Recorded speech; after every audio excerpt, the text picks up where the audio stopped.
Nous avons devant nous un petit papier avec le thème de mon exposé. L'eschatologie, c'est la compréhension des actes de Dieu dans l'histoire qui font progresser l'histoire de la révélation du début jusqu'à la fin.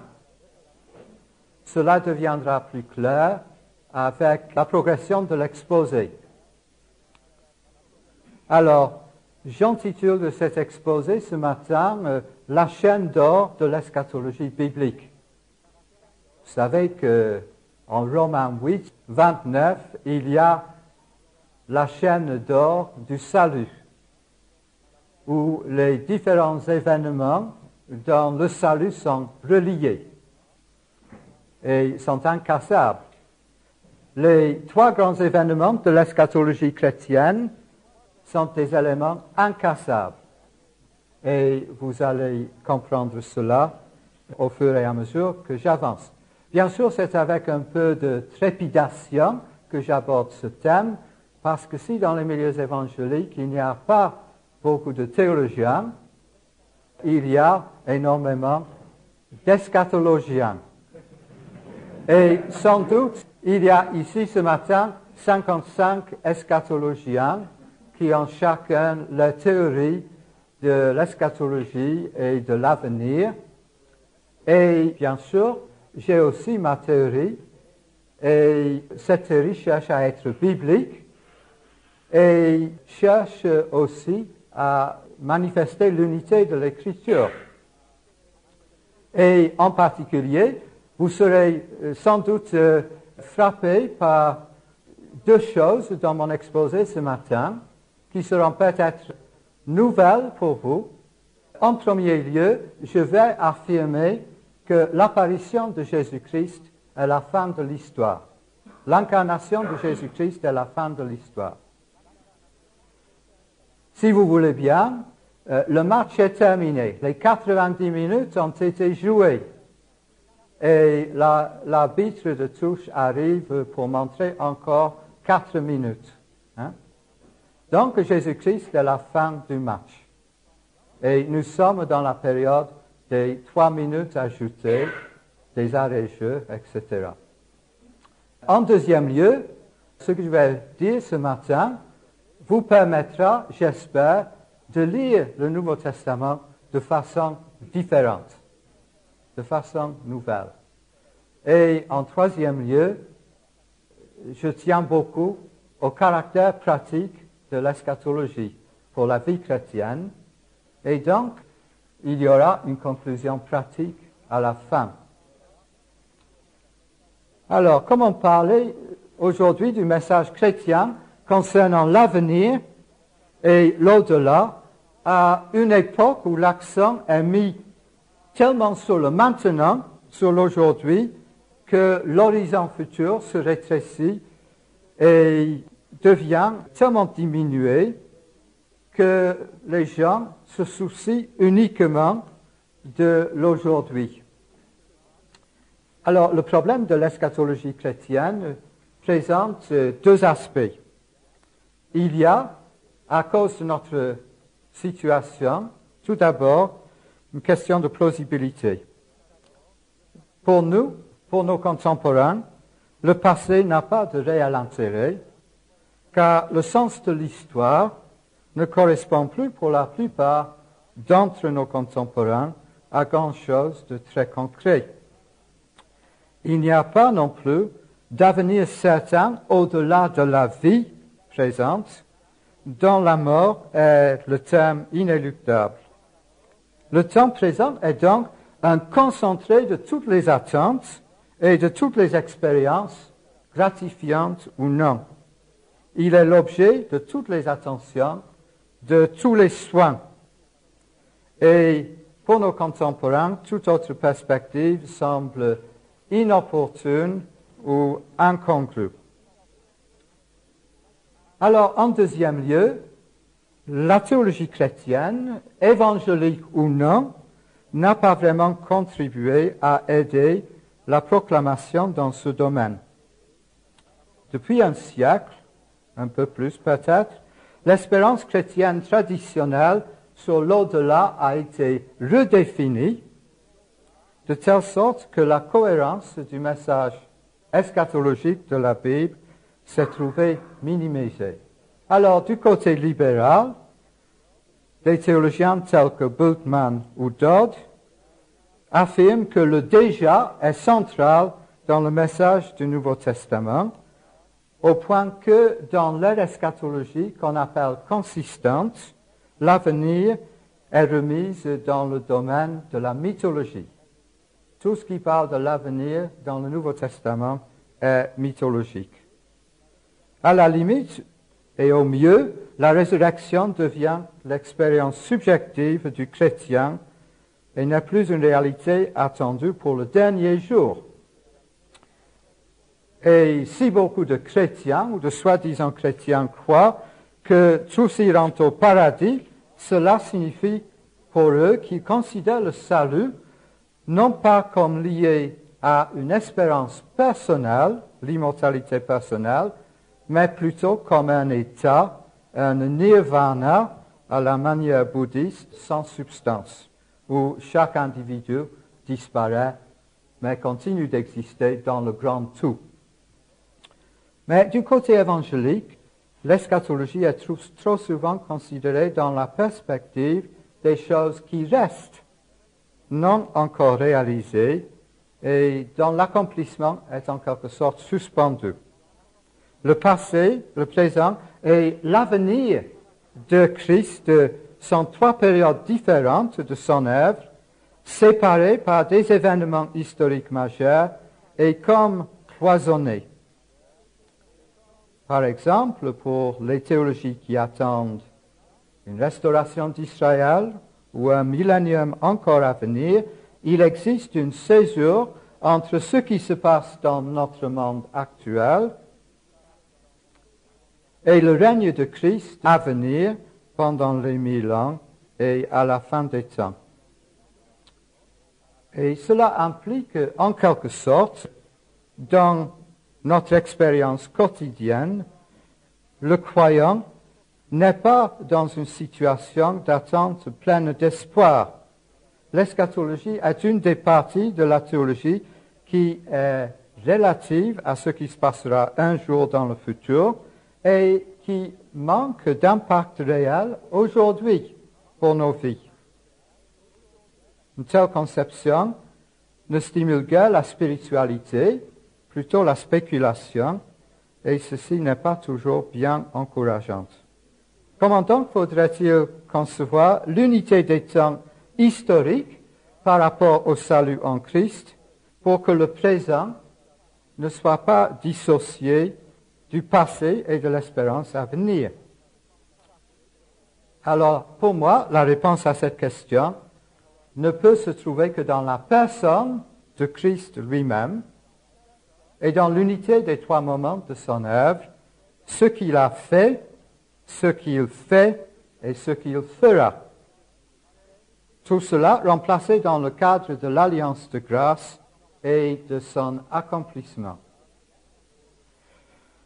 Alors, le premier point de mon exposé concerne la personne de Jésus et l'eschatologie, ou Jésus-Christ comme le dernier. Dès le début de la théologie chrétienne, certains des pères de l'Église, y compris Irénée ou Origène, ont parlé de la personne de Christ comme le dernier, et ils l'ont appelé ho eschatos.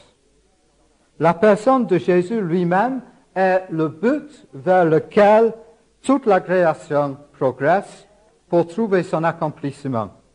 Et quand Jésus paraît, il introduit la consommation de l'histoire dans le temps par sa venue.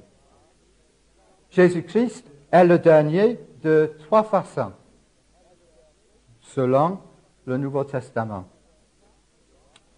Jésus-Christ est la fin de l'histoire par sa personne.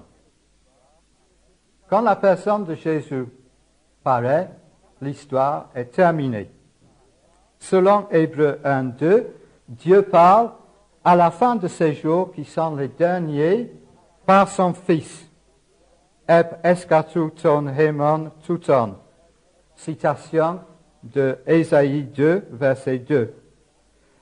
1 Pierre 1, verset 20, présente un contraste entre deux événements opposés, la fondation du monde et la fin des temps. Je vais lire ce passage, 1 Pierre 1, verset 20. L'agneau sans défaut et sans tache, déjà ordonné avant la fondation du monde, mais manifesté dans les temps derniers pour vous, qui par lui croyez en Dieu, qui l'a ressuscité des morts.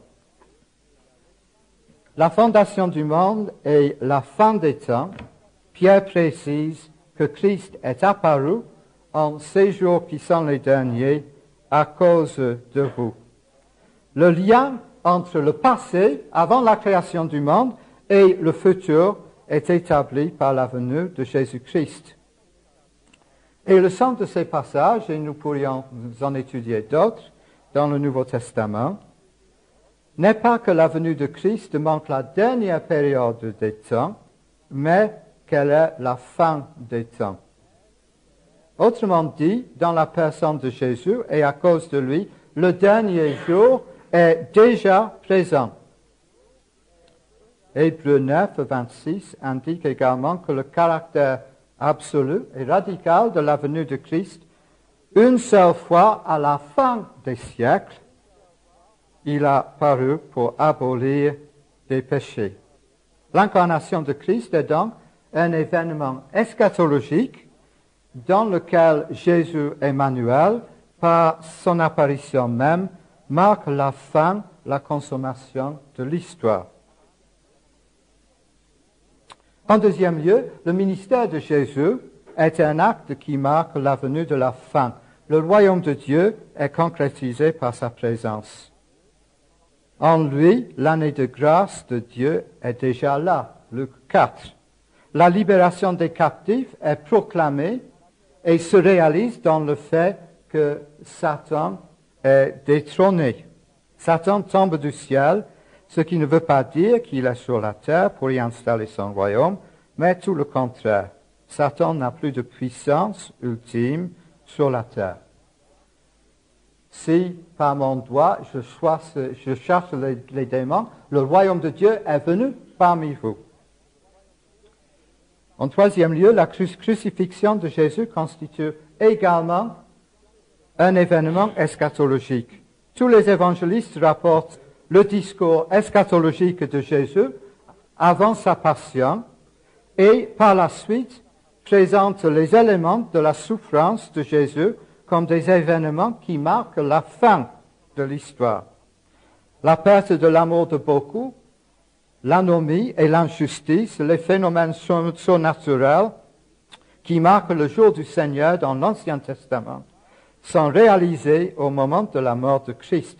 Et le tout est accompli, le tout a été accompli, tetelestai, peut être traduit par tout est terminé, et indique que la fin de l'histoire de ce monde-là, est venue au calvaire, ce qui implique que la résurrection est le premier acte de la nouvelle création.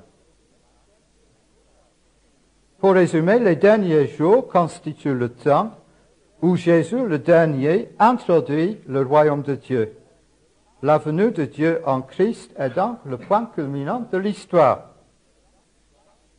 En deuxième lieu, toute l'histoire de la personne de Jésus est eschatologique et non seulement son retour en gloire. Et puis Jésus en personne, par son incarnation, par sa résurrection, marque la fin de l'histoire et de toutes ses attentes. Donc, l'eschatologie réalisée est unifiée dans la présence de Christ, sa personne et son œuvre. Cette interprétation suppose qu'il est impossible de séparer l'incarnation de Christ, sa présence actuelle et son avenir futur, sa parousie, comme trois événements eschatologiques de qualité différente. Christ est toujours personnellement présent pour accomplir le salut. Il ne s'agit pas de trois événements séparés, mais d'un seul événement, d'un acte accompli par une seule personne, le médiateur, d'un acte ayant la même fonction et effectué à trois moments distincts dont les significations sont complémentaires. Nous allons maintenant parler de ces trois moments de la chaîne d'or eschatologique, trois moments unifiés en Christ. L'incarnation et la croix, la résurrection et l'ascension, avec sa présence et la parousie, sont les événements qui constituent la structure eschatologique de l'œuvre du salut. Et ici, vous avez une illustration. Ces trois événements se sont produits de façon échelonnée à trois moments successifs, mais ils constituent trois aspects d'un salut unique, un salut pour nous, un salut en nous et un salut avec nous. La personne de Jésus-Christ, le médiateur, est celui qui, par son passé, est venu dans l'incarnation, la mort et la résurrection. Il est celui qui règne dans le présent et il est le même qui, comme médiateur de l'Alliance, marquera l'avenir par son retour en gloire. Et donc, il y a les trois moments eschatologiques de l'œuvre de Jésus-Christ, l'œuvre unique, le passé, le présent et l'avenir. Et les trois font une en Jésus-Christ, la personne du médiateur. Et dans le passé, Christ agit sans nous pour nous sauver. Dans le présent, il agit en nous par son esprit. Et dans l'avenir, dans la nouvelle création, il agira avec nous, nous régnerons avec lui dans la gloire éternelle. Et il y aura, je pense, un nouveau mandat culturel dans la nouvelle création où nous serons avec Christ pour toujours. Pour nous, en nous et avec nous sont donc les trois moments de l'eschatologie chrétienne. Ce que Christ fait pour nous, il le fait pendant son ministère d'humiliation sur la terre. Ce qu'il fait en nous, il le fait maintenant, après sa résurrection par le Saint-Esprit. Ce qu'il fera avec nous, il le fera après la parousie, dans la nouvelle création, quand nous serons entièrement transformés à son image. Mais l'important, c'est que Jésus lui-même, en personne, est la substance de l'alliance, comme médiateur entre Dieu et son peuple. Par une progression historique, en trois moments, l'unique alliance de grâce fait éclore la rédemption. La tige, les feuilles et la fleur rendent manifestes toutes les possibilités du tulipe de façon organique dans un ordre logique et temporel. À cause du rôle de Christ comme médiateur de l'Alliance, il n'y a pas un seul moment de l'eschaton, mais trois. Le salut accompli par un seul, le salut appliqué à beaucoup et le salut final de la nouvelle création. Alors, il en aurait été autrement si le premier Adam était devenu héritier de la justice et de la vie éternelle sans avoir péché. Il n'y aurait eu qu'un seul moment eschatologique, celui de l'accomplissement, la confirmation en justice. Mais à cause du péché et du monde soumis à la vanité, l'eschaton accomplit l'alliance dans un dévoilement multiforme de la grâce qui est en Christ. L'alliance, la nouvelle alliance, doit d'abord être accomplie sans nous et en dehors de nous. Ensuite, de l'héritage adamique. Romains 5. Ainsi, elle est accomplie pour nous de façon définitive dans la personne et l'œuvre terrestre de Christ. La fin est donc présente déjà dans la vie et la mort du Messie.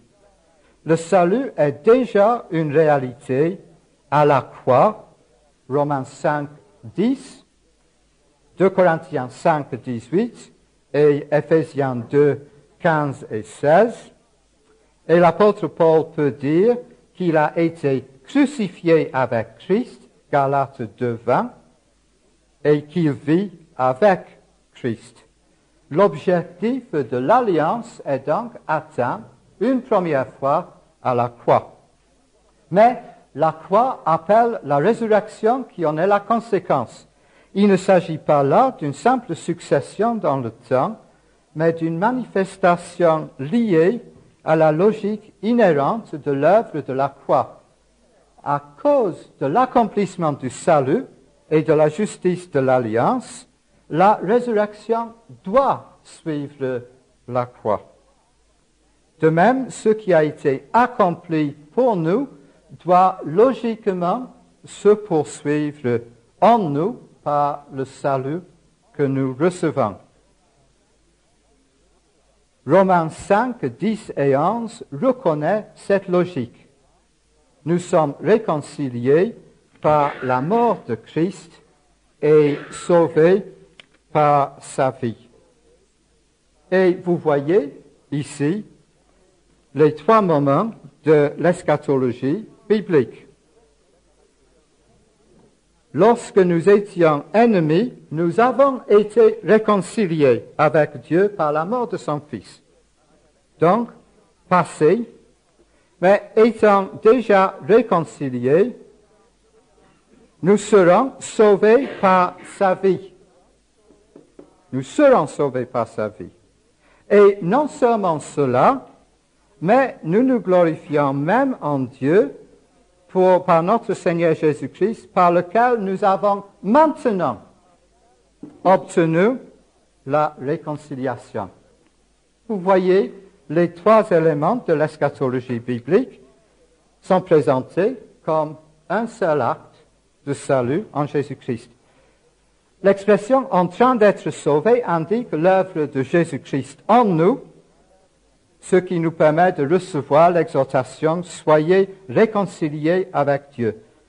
L'alliance est réalisée quand la réconciliation devient une réalité en nous, une seconde fois. Cependant, même à cet état, la fin n'est pas encore complètement manifestée. L'eschaton se réalise une 3e fois dans le corps spirituel présenté par Paul en 1 Corinthiens 15, 44, le corps de la résurrection. Et donc, il y a l'accomplissement du salut en Christ pour nous, répété 2 fois, en nous, et puis à la longue par la résurrection avec nous. 1 Corinthiens 15, 42 à 45. Cette répétition de l'accomplissement eschatologique de l'œuvre de Christ se concrétise dans la nouvelle création quand les saints jugeront la terre avec Christ. Alors pourquoi l'œuvre de Jésus-Christ qui met fin à l'histoire et inaugure le dernier jour, le jour eschatologique, se déroule-t-elle en 3 étapes complémentaires et successives? La conclusion de l'histoire qui est arrivée en Christ s'articule en sa personne, en ce qu'il fait en premier lieu. Sa personne morte, ressuscitée et glorifiée, et sa personne qui revient. Christ comme 2e Adam, dernier Adam, est le premier à entrer dans la nouvelle création qui par lui devient une réalité présente. Christ y accède pour régner et pour sauver son peuple, mais l'histoire des hommes que nous sommes continue en ce monde, Dieu continue par Jésus-Christ et par son Esprit l'œuvre du salut. Ce qui est déjà en Christ à cause de la résurrection et de l'ascension, en lui une réalité actuelle, présente en puissance, doit s'étendre à nous, doit toucher notre conscience et nos vies par l'action de la régénération et la sanctification. C'est l'eschatologie présente. Finalement, tout le cosmos sera renouvelé car l'alliance de vie doit embrasser toute la nature et toute l'histoire afin de réaliser l'intention de Dieu pour la création, dans une nouvelle création. Ce qui est maintenant en puissance dans la personne de Christ seul doit devenir effectif pour toutes les choses. Par une transformation progressive et puis définitive, toute la réalité sera changée à la parousie de Christ et l'ancienne création revêtira dans une naissance incroyable la nouvelle. Ce dernier jour cosmique de transformation est contenu déjà dans le dernier jour du Christ, inauguré par l'incarnation du Fils de Dieu. Et Manson, un théologien britannique, dit « La fin est déjà venue, mais la fin n'est pas encore venue. » Je vous ai maintenant parlé du troisième point, la venue de Christ et l'eschatologie inaugurée. Pour citer encore Manson, dans le Nouveau Testament, nous passons du climat de la prédiction à celui de l'actualité. Ce que Dieu a préfiguré sur les lèvres des prophètes, il a maintenant en partie au moins accompli. L'eschaton, décrit de loin, s'est manifesté en Jésus. Le signe suprême de l'eschaton est la résurrection de Christ, qui n'est pas simplement un signe par lequel Dieu accorde sa valeur à son Fils, mais la résurrection inaugure l'entrée dans l'histoire du temps de la fin. Christ est donc le dernier. La fin commence avec son incarnation, sa mort, et se confirme avec sa résurrection. Et il convient de souligner le caractère radical de la venue de Jésus-Christ pour l'eschatologie. La perspective de l'Ancien Testament est modifiée. L'attente qui la caractérisait est désormais comblée par les trois rebonds de la même balle eschatologique. La fin est arrivée parce que l'époque messianique a commencé avec l'incarnation et la résurrection. Et deux aspects de la résurrection sont présentés dans le Nouveau Testament.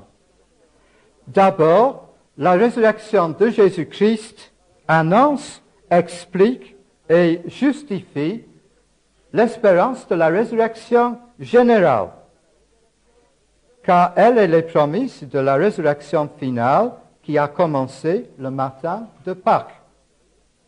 Mais maintenant, Christ est ressuscité d'entre les morts, prémisse de ceux qui étaient morts. 1 Corinthiens 15, 20 et 23. Quand Christ reçoit le témoignage des disciples par rapport à son apparition, Christ qui était mort est ressuscité. Il témoigne d'une façon étonnante qui n'était pas obligatoire, donné ce qu'ils ont vu. Ils ont compris qu'il s'agissait d'une résurrection corporelle. Ils auraient pu dire c'est une fantôme. Or, pour les disciples, une telle résurrection devait se produire uniquement à la fin du monde. Ils ont donc compris que la résurrection de Jésus faisait partie de l'événement de la fin du monde déjà commencé. C'est sans doute pour cette raison que les disciples attendaient une parousie plus ou moins immédiate, même si les paroles de Jésus ne justifient pas une attente aussi précise. Ainsi, la résurrection de Jésus fait partie de la résurrection générale et la résurrection finale de tous les hommes est la raison pour laquelle Dieu a ressuscité Jésus-Christ. Ici, théologiquement, nous argumentons résurrection de Christ, prémisse, donc résurrection finale. Mais dans le Nouveau Testament, c'est plutôt le raisonnement contraire qui marche. Regardez 1 Corinthiens 15, verset 16, nous trouverons l'autre direction. L'apôtre dit ici, 1 Corinthiens 15, 16, « Si les morts ne ressuscitent point, Christ aussi n'est point ressuscité. Et si Christ n'est pas point ressuscité, votre foi est vaine et vous êtes donc dans vos péchés.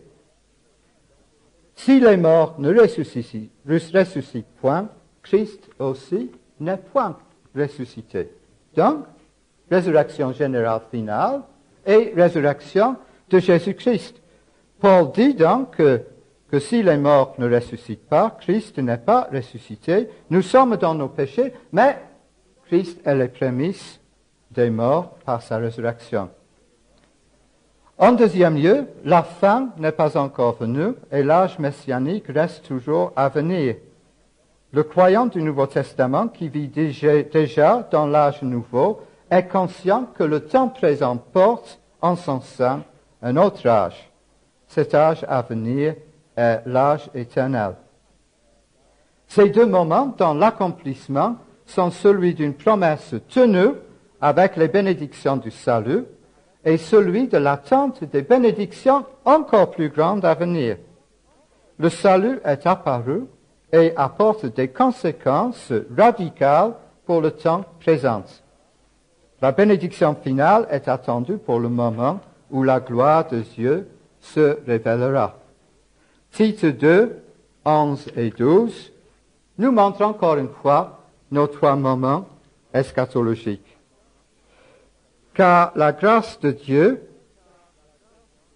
salutaire à tous les hommes, a été manifestée. La grâce de Dieu, salutaire à tous les hommes, a été manifestée. Nous enseignons qu'en renonçant à l'impiété et aux passions mondaines, nous vivions dans ce présent siècle sobrement, justement et religieusement. Voilà. La grâce a été manifestée, vivant dans le présent, et le verset 13, en attendant la bienheureuse espérance, l'apparition de la gloire du grand Dieu et notre Sauveur Jésus-Christ. Voici encore, en trois versets, les trois moments eschatologiques réunis, passé, présent et futur. Le Nouveau Testament tisse donc un rapport complexe où le passé, le présent et l'avenir apparaissent dépendants dans la perspective de l'alliance de grâce accomplie. Mon quatrième point concerne l'eschatologie et la vie selon l'alliance. Et ici, nous entrons un peu dans une perspective plus pratique. Alors, l'espérance chrétienne est à l'opposé de celle du monde. L'espérance du monde suppose que l'on attend ce qu'on n'a pas. On attend ce qu'on n'a pas. Voir le marxisme. On attend l'homme nouveau qu'on n'a pas. Mais l'espérance chrétienne est fondée sur ce que l'on a déjà dans l'accomplissement de l'alliance par Christ et son application dans l'ordre du salut. Cet ordre du salut comporte une ultime réalisation dans la glorification qui est présentée en Romains 8, 29 de façon prophétique comme une glorification déjà réalisée. Ceux qu'il a justifiés, il les a aussi glorifiés. Le salut pour nous, en nous et avec nous fonde l'espérance chrétienne et fait que chacun de nous, une nouvelle créature en Christ. Être chrétien aujourd'hui, c'est vivre de la grâce présente de la régénération et se sanctifier par l'obéissance avec une claire conscience du passé. Christ a accompli la réconciliation avec Dieu par son sacrifice sur la croix et nous sommes morts avec lui là. Mais ressuscités avec lui comme une nouvelle création, le chrétien regarde vers l'avenir et attend le renouvellement de l'histoire. L'ensemble trouve son unité dans les étapes historiques des offices du médiateur de l'Alliance, en qui sont présents l'éternité passée et l'élection divine, ainsi que le futur de la vie éternelle, mais aussi le présent. Aux trois étapes de la réalisation de l'alliance correspondent dans la vie chrétienne les trois principes actifs qui animent et alimentent cette vie. Alors, vous voyez dans mon schéma, que vous ne voyez pas très bien, que le passé de Jésus-Christ, le salut accompli, est accompli sans nous et pour nous. Ce salut passé est aussi relié à l'avenir et s'exprime dans le présent. Et donc, il y a un triangle ici qui représente un principe dans la vie chrétienne qui est la foi et la justification. Notre foi et notre justification concernent le passé. Christ est mort pour nous, le salut sans nous. Ce passé n'est jamais séparé du présent et de l'avenir parce que dans la personne du médiateur, le présent et l'avenir et le passé sont unis. Et donc, premier pas de la chaîne d'or d'eschatologie au niveau de notre vie chrétienne. Christ pour nous, la foi et la justification. Christ en nous, qu'est-ce que c'est? L'amour et la sanctification. Alors je sais que nous sommes sanctifiés par la foi, mais nous ne sommes pas sanctifiés par la foi de la même façon que nous sommes justifiés par la foi. La foi a une fonction différente dans la sanctification que dans la justification. Et nous sommes sanctifiés par la foi dans l'amour de Jésus-Christ qui vit en nous par le Saint-Esprit. Et donc, dans le présent, le salut du chrétien s'exprime dans l'amour de Jésus-Christ, l'amour du prochain et dans la sanctification progressive. Pour cette raison que la sanctification est progressive.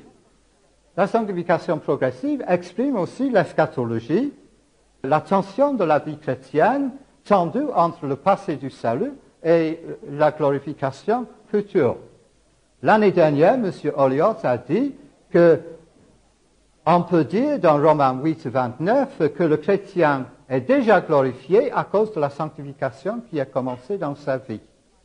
Je viens de lire cela hier soir dans l'épreuve de la Revue réformée, donc je suis certain de ce que je dis. C'est pas parce que j'ai bonne mémoire. Hein?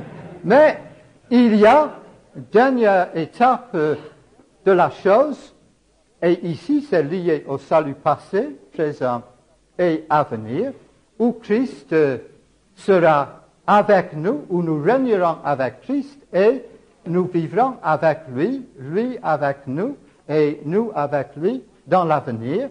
Et à cela correspond notre espérance. Donc, vous avez ici les trois principes actifs de la vie chrétienne. La foi, l'amour et l'espérance. Et c'est pour cette raison que l'apôtre Paul les souligne en 1 Corinthiens 13. Et les trois ont un aspect eschatologique, sont enracinés dans l'œuvre de Jésus-Christ comme médiateur de l'Alliance. Et donc, font une expérience eschatologique unifiée dans notre vie présente maintenant.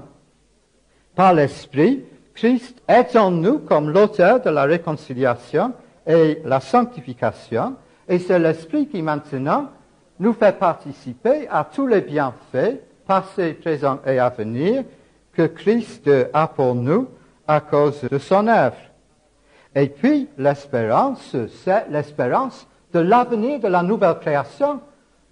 Et dans un sens, c'est déjà, nous sommes ressuscités avec Christ, nous sommes assis avec lui déjà. Et c'est là, non pas dans l'actualité encore, mais dans l'espérance.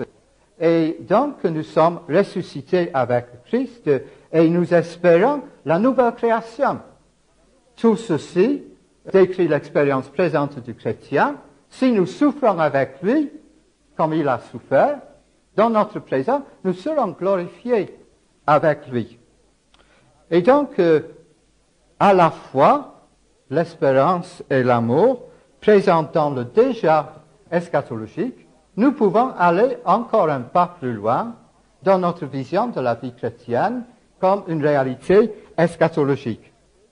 Et j'ai beaucoup profité ici d'un article de Pierre Courtial dans la Revue réformée numéro 152, intitulé « la triade piété, justice et sobriété. La triade des vertus chrétiennes. Alors, une triade des vertus chrétiennes, justice, piété, sobriété, est vécue maintenant en communion avec le Seigneur.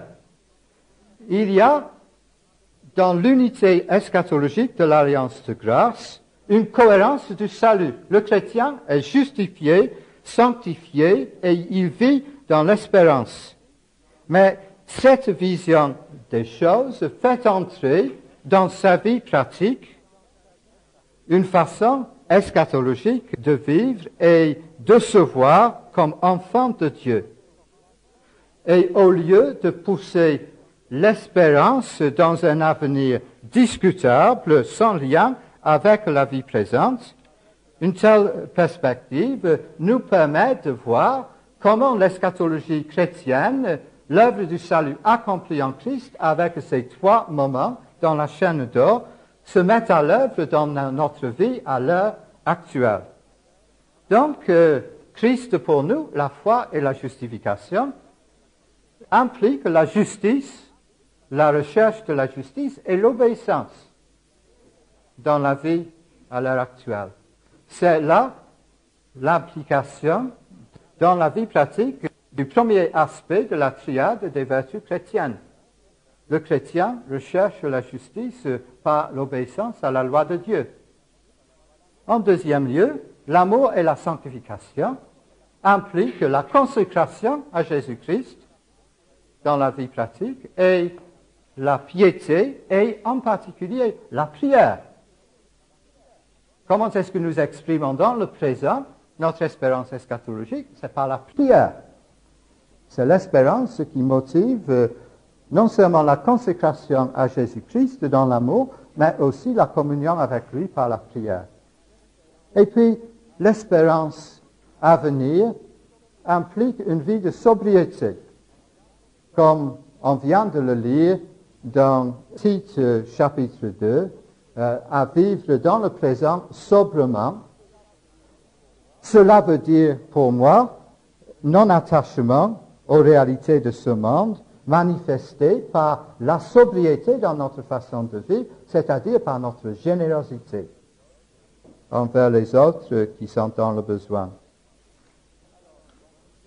Alors, voici donc comment l'eschatologie, le salut et l'expérience chrétienne font un tout dans la perspective du Nouveau Testament. Et maintenant, dans ma conclusion, je voudrais vous donner deux illustrations de l'enseignement de Jésus lui-même pour vous montrer que ce que je vous présente n'est pas tout simplement une histoire de château en Espagne, mais vient de l'enseignement de Jésus lui-même. Alors, avant d'arriver à cela, juste un petit commentaire. Je pense que cette vision eschatologique de la vie chrétienne est ce qu'il nous faut aujourd'hui dans nos églises. Pourquoi? Parce que un des grands problèmes dans nos communautés évangéliques aujourd'hui est ce que j'appellerais la dichotomie.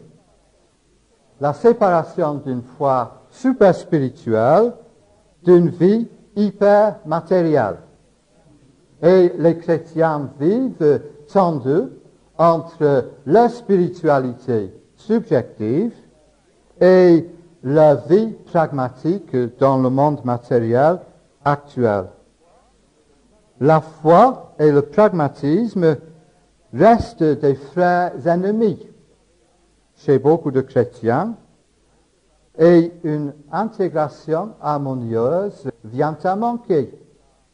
Et cela fait que nous pouvons témoigner des cas où des chrétiens évangéliques bien intentionnés qui vivent toujours plus à la recherche d'expériences spirituelles, super spirituelles, vivent de la façon la plus pragmatique possible dans le monde actuel à la recherche des loisirs les plus extraordinaires et des richesses de plus en plus accumulées. Et très souvent, ces deux choses constituent des contradictions incroyables dans la vie des jeunes chrétiens. J'ai connu il y a quelques années un couple de jeunes chrétiens et ils ont construit une maison mirobolante, qui a coûté des millions. Et puis, ils ont dit, voilà un outil pour servir le Seigneur. Un outil pour servir le Seigneur. Alors, ils n'ont jamais reçu l'Église dans leur belle maison. Mais après, ils ont fait faillite sur le plan financier. Alors, catastrophe totale. Le Seigneur ne nous a pas bénis. Pourquoi? Alors, hyper-spiritualité et hyper-pragmatisme, ensemble dans un système d'auto-justification qui implique un jugement des autres aussi, a construit, voilà, une catastrophe de vie dans le cas de ces jeunes chrétiens. Et il leur manquait l'harmonie des trois vertus chrétiennes dans la vie qui viennent d'une perspective eschatologique cohérente. L'eschatologie chrétienne répond à notre problème d'intégration du spirituel et du matériel. Et si nous pouvons saisir cela, nous vivrons autrement et plus librement face au Seigneur. Alors, il est à retenir que Jésus et les apôtres ne parlent jamais de l'eschatologie de façon abstraite pour étaler une théorie qui peut être présentée de façon chronologique sur la planche du dessin. Leur enseignement sur le futur fait ressortir l'unité des événements eschatologiques centrés sur la réalité de la personne de Jésus et il débouche toujours sur l'exhortation concrète à une vie d'espérance et d'obéissance. Dans notre pensée évangélique, la séparation de l'eschatologie confinée à certains événements juste avant la fin, coupée de la vie présente, conduit à une absence de vie intégrée dans le service du Seigneur. Mais au moment où Jésus, par sa présence incarnée, marque le passage de l'ancienne à la nouvelle alliance de grâce, la réalité de son règne s'exprime par de nouvelles formes de sainteté et de spiritualité. Et cela, Jésus le fait dans le sermon sur la montagne. Si votre justice n'est pas supérieure à celle des scribes et des pharisiens, vous n'entrerez pas dans le royaume des cieux, dit Jésus. Et ici, il donne le temps d'une pratique qui valorise l'intention du cœur conformément à la promesse de la nouvelle alliance en Jérémie 31-33. Mais à cette eschatologie accomplie correspond une vie transvaluée. Et au cœur du sermon sur la montagne, Matthieu chapitre 6, qu'est-ce que nous avons exprimé dans ces versets? Matthieu 6, versets 1 à 18, nous avons les trois expressions de la nouvelle obéissance indiquées par le Seigneur. En premier lieu, par l'aumône, la pratique de la justice, la prière, le Notre Père, et finalement, le jeûne, la sobriété. Donc, en Matthieu chapitre 6, versets 1 à 18, vous avez, dans le contexte de l'inauguration de la nouvelle alliance et de sa nouvelle justice, si votre justice ne dépasse pas la justice des scribes et des pharisiens, vous n'entrez pas dans le royaume. Nous avons l'enseignement pratique sur comment il faut vivre en tant que chrétien dans le domaine de l'aumône, la générosité, la justice envers les autres, la piété, le Notre Père, la façon de prier, et, l'aumône, la sobriété. Oui, j'ai mélangé les choses là, excusez-moi. Nous avons là les trois et le jeûne, la sobriété dans la vie pratique, le non-attachement au monde et à ses biens. Alors, Le caractère de l'enseignement de Christ ici accentue l'aspect cordial et personnel de cette spiritualité, contrastant avec les démonstrations publiques des pharisiens. Jésus dit, Matthieu 6, 4, 6 et 18, à 3 reprises dans cette section, « Ton Père qui voit dans le secret te le rendra. » Le thème de cette section se résume par le verset 21, « Là où est ton trésor, là sera aussi ton cœur. »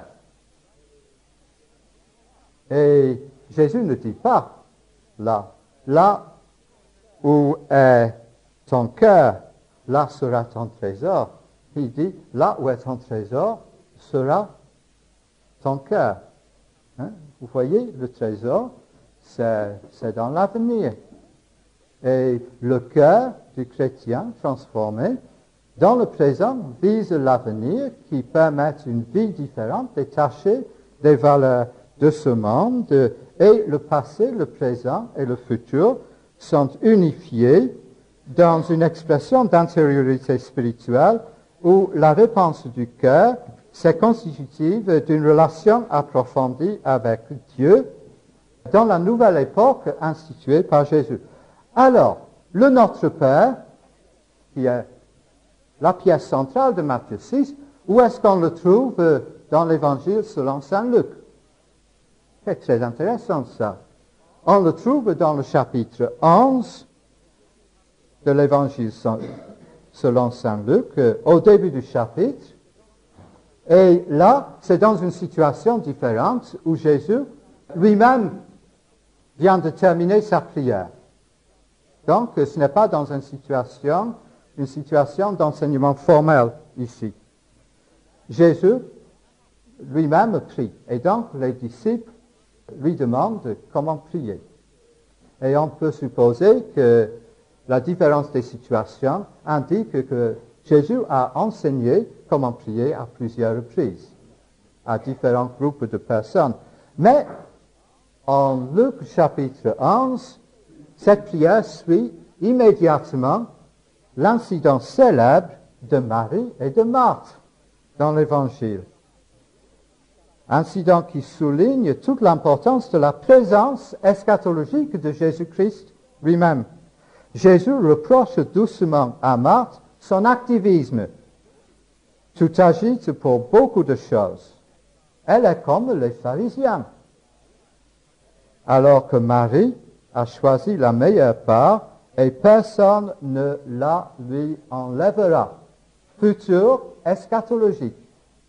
Personne ne la lui enlèvera. C'est là le secret du cœur de Marie dont nous lisons dans Matthieu chapitre 6. L'attitude de Marie constitue la réponse convenable à la présence de Jésus. L'attente de tout recevoir de lui, y compris le Saint-Esprit, Luc chapitre 11, que le Père céleste donnera à ceux qui le lui demandent. Alors, ici nous trouvons les 3 moments de l'eschatologie, la chaîne d'or eschatologique. Jésus présent pour accomplir le salut. Marie reconnaît Jésus dans son présent et personne ne lui enlèvera ce qu'elle a dans le secret de son cœur, dans la présence de Jésus. Donc la personne de Jésus résume les 3 moments eschatologiques ici encore une fois. Et le sens de cette histoire pour Luc est le suivant, je pense. Marthe est éclipsée par Marie, comme l'alliance mosaïque le sera par son accomplissement, et l'attitude réceptive de Marie est analogue au cœur disposé à la prière en Matthieu chapitre 6. Et ici, nous voyons le lien très pratique et très concret entre l'eschatologie chrétienne, centrée sur la personne de Jésus qui est la fin, et la vie chrétienne comme vécue ou en vie dans l'obéissance à Christ, dans la consécration, dans la prière et dans la sobriété, le jeûne. Alors, Marthe avait sans doute une recherche de justice à cœur, mais en ne pas reconnaissant l'exigence de la présence de Christ de façon totale, elle lui manquait l'attitude de consécration à son Seigneur et l'attitude d'espérance par rapport à lui. C'est un peu l'histoire de la théologie libérale, l'évangile social qui sépare les bonnes œuvres de l'espérance eschatologique du royaume de Dieu en Jésus-Christ à venir et cherche à établir le royaume de Dieu dans ce monde maintenant. Mais là, c'est toute une autre histoire. Alors, conclusion, dernier mot, la prédication chrétienne de la chaîne d'or de l'eschatologie, christocentrique, inclut l'encouragement à exercer des vertus christiques qui, à leur tour, alimentent une vie de spiritualité dans laquelle la dynamique de la communion avec le Seigneur inonde l'ensemble de sa lumière. Et ceci implique nécessairement une attitude envers le monde. N'aimez pas le monde, ni ce qui est dans le monde. 1 Jean 2, 15. Si quelqu'un aime le monde, l'amour du Père n'est pas en lui. Et le monde passe, mais celui qui fait la volonté de Dieu demeure éternellement. Éternellement. Donc, n'aimez pas le monde. Parce que le monde passe. Pourquoi le monde passe? Parce que le monde est déjà passé. Parce que Jésus a accompli l'attente de l'histoire. Donc, l'histoire que nous vivons n'a pas d'importance à la lumière de l'histoire accomplie pour notre monde en Jésus-Christ, dans le passé. N'aimez pas le monde dans le présent, parce que celui qui aime ce monde présent ne vivra pas éternellement. Voilà les 3 moments encore de l'eschatologie chrétienne, la chaîne d'or de l'eschatologie. Alors, nous pouvons voir ça partout dans le Nouveau Testament. Le passé de Christ, le présent et l'avenir sont partout liés ensemble de façon magnifique dans l'enseignement de Jésus, dans l'enseignement des apôtres. Et cela nous apprend à vivre maintenant, comme disait Martin Luther, comme si Jésus-Christ allait revenir demain. Le moment des questions est arrivé. Je n'ai pas vraiment réfléchi à cela. C'est une très bonne question et ça me donne une piste de réflexion, donc merci beaucoup. Mais l'évangile social du libéralisme n'a pas d'eschatologie future, autre qu'humain. Alors, le catholicisme romain, avec la mystique de la contemplation, confond la justification et la sanctification et fait donc de l'amour la chose centrale et donc la vision de Christ, la contemplation de Christ devient centrale. Pourquoi? Parce que dans la vision catholique, l'incarnation est continuée et donc l'Église est le royaume de Dieu dans le présent. Donc pour eux, l'Église exprime le royaume de Dieu maintenant et donc on n'a pas besoin d'une perspective eschatologique comme ça et c'est pour cette raison qu'on confond la justification et la sanctification. Alors, des mouvements chrétiens utopistes qui veulent établir le royaume de Dieu sur la terre et même les témoins de Jéhovah ou les Mormons, les hérésies chrétiennes, voilà, ils coupent l'espérance à venir de ces 2 autres moments, en quelque sorte, et donc cherchent à fonder une communauté parfaite sur la terre. Et donc doivent aussi introduire une attente immédiate du retour de Jésus-Christ pour justifier cette espérance momentaire.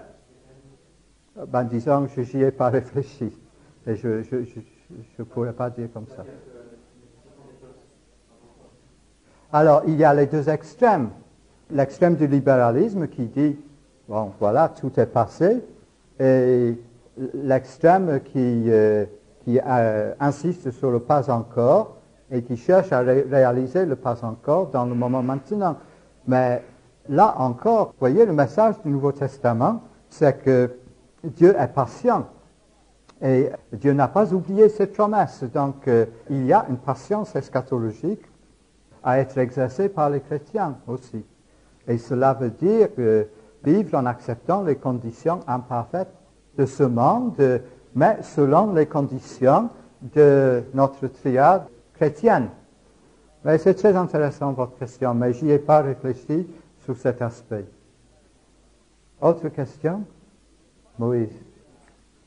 Je pense qu'il y a dans le Nouveau Testament toute une série de mots qui veulent dire la même chose. On peut appeler ça un champ sémantique. Le monde, le présent, cette époque, cet âge, la chair, le péché, toutes ces choses concernent l'ancienne création adamique. Le monde soumis à la vanité. Hein? Et toutes ces choses concernent l'histoire qui a été terminée par la venue de Jésus-Christ. Alors, Christ, dans sa venue, marque la fin de toutes ces choses. Pour un païen, n'aimer pas le monde, indique, oui, la façon de vivre païenne, la prostitution sacrée, les idoles, tout ce que le paganisme de la terre, c'est ça que veut dire paganos, de la terre, tout ce qui concerne la fausse religion. N'aimer pas ce monde pour un juif veut dire autre chose. Ce sont les anciennes pratiques du pharisaïsme, les anciennes pratiques de la loi, parce que quelquefois l'apôtre Paul utilise le mot loi dans le sens de l'autojustice, l'homme qui cherche à plaire à Dieu, de par lui-même, de par ses œuvres, et donc cherche à accomplir la justice en dehors de Jésus-Christ. Pour un juif, le monde est donc la pratique rituelle de la loi juive. Alors, Jésus-Christ marque la fin de ce monde-là. Alors, quand je dis que Jésus-Christ est la fin de l'histoire, ça peut être différent pour différents groupes de personnes. Mais Jésus-Christ est réellement la fin de toutes les histoires parce qu'il accomplit par sa venue, sa mort et sa résurrection l'intention de Dieu pour la création. Et il est lui maintenant la nouvelle création de la justice de Dieu. Et étant unis à lui, nous sommes vivants dans le monde nouveau, même si nous vivons toujours sur cette terre. Et donc, pour un chrétien, il faut, dans l'unité avec le Seigneur, chercher à vivre dans la foi, la sanctification et l'espérance, unis à lui. Et ça, c'est la vie dans la nouvelle création, qui est déjà notre privilège, même si nous continuons à vivre dans les 3 dernières minutes du jeu supplémentaire de l'univers. Donc, l'accomplissement de l'attente du monde est réalisé en Jésus-Christ. Et cette petite histoire qui est pour nous, entre les chrétiens maintenant, sera la grande histoire de toute l'humanité quand Dieu le révélera en Jésus-Christ et quand tout genou fléchira. Donc, notre histoire, maintenant, qui dit que l'histoire est terminée radicalement en Jésus-Christ, et nous sommes avec lui, vivant selon les principes du royaume de Dieu, cette petite histoire qui concerne notre foi et notre union avec Christ maintenant, en tant que peuple sauvé par l'alliance de grâce, deviendra l'histoire universelle à la fin. Et c'est ça qui est important. Notre histoire, vécue aujourd'hui, c'est l'histoire du monde à venir. Et cela, c'est l'inévitabilité de la promesse de Dieu. Dieu n'est pas lent à accomplir ses promesses, Dieu n'oublie pas, mais la promesse se réalisera inévitablement. Oui, 2 questions encore. Oui. Je pense que mon schéma ici doit entrer dans notre réflexion théologique et je suis toujours en train de réfléchir à toutes ces choses et tout est loin d'être clair en mon esprit encore. Mais, par exemple, la question du salut des Juifs, le salut d'Israël, est-ce que c'est sous les conditions de l'ancienne alliance ou sous les conditions de l'accomplissement en Jésus-Christ? C'est une question très importante. Il y a des gens qui maintiennent que les Juifs sont sauvés selon les conditions de l'ancienne disposition de l'alliance. Et donc, en dehors de Jésus-Christ, ils seront sauvés. Et il y a d'autres qui disent que les Juifs ne peuvent être sauvés qu'en Christ. Donc, les Juifs messianiques, selon les conditions de la nouvelle alliance. Je pense que là, une autre question surgit, c'est la question des conditions du passage entre la première disposition de l'alliance de grâce en Moïse, Abraham et Moïse, et la deuxième disposition de l'alliance de grâce dans la nouvelle alliance en Jésus-Christ. Mais entre dans cette question aussi la continuité entre l'alliance mosaïque et la création aussi. Donc, ici, il y a des perspectives bibliques très vastes qu'il faut introduire dans la discussion. Alors, une autre question?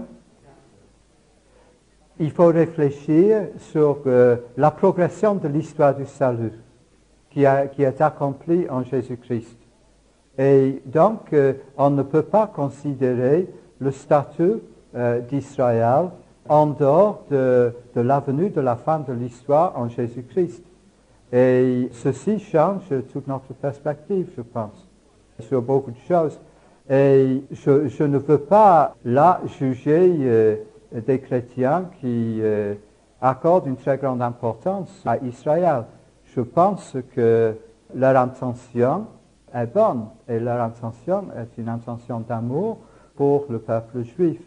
Et je veux honorer cette intention aussi.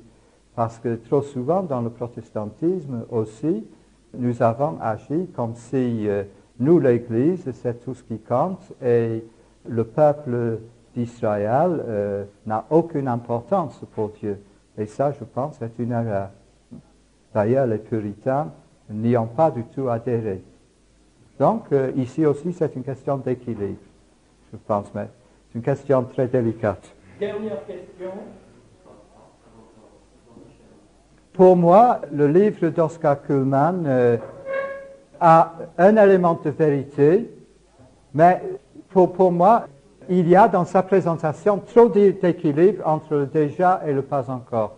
C'est comme si c'était deux forces en tension, en opposition dialectique presque.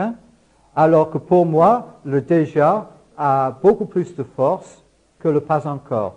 Et c'est pour cette raison que j'ai dit que l'espérance chrétienne, ce n'est pas, comme l'espérance du monde, ce que nous n'avons pas encore, mais l'espérance chrétienne est fondée sur ce que nous avons déjà. Et ce que nous avons déjà, c'est par la régénération, si un homme est en Christ, il est une nouvelle création. Les choses anciennes, le monde, les choses anciennes, le rituel juif, est passé. Voici, nous vivons dans un monde nouveau déjà, le monde de Jésus-Christ. Et donc, je suis un peu critique, d'ailleurs, Ridebos et Berkouwer critiquent aussi Cullmann pour avoir comme deux bras d'une dialectique qui ont tendance à s'annuler mutuellement, à se neutraliser en quelque sorte. Alors que je pense que le poids dans le Nouveau Testament est vraiment sur l'accomplissement. Et dès le début des évangiles, l'évangile de Marc, à ce début, incroyable, début de l'évangile, début. Et l'apôtre, 1 Corinthiens 15, mais maintenant, Christ est ressuscité, maintenant. Le déjà est beaucoup plus important, dans un sens, que le pas encore, parce que nous l'avons déjà. Et puis, Romains 8, verset 1, le nul, j'ai étudié le mot maintenant dans le Nouveau Testament. Le mot maintenant est eschatologique dans le Nouveau Testament. C'est fondé sur ce qui est déjà. Mais il n'y a maintenant aucune condamnation. Maintenant, aucune condamnation. Alors, merci beaucoup. Monsieur Lewin a quelques annonces. Ce n'est pas des questions parce qu'il a tout le temps de me les poser dans la voiture.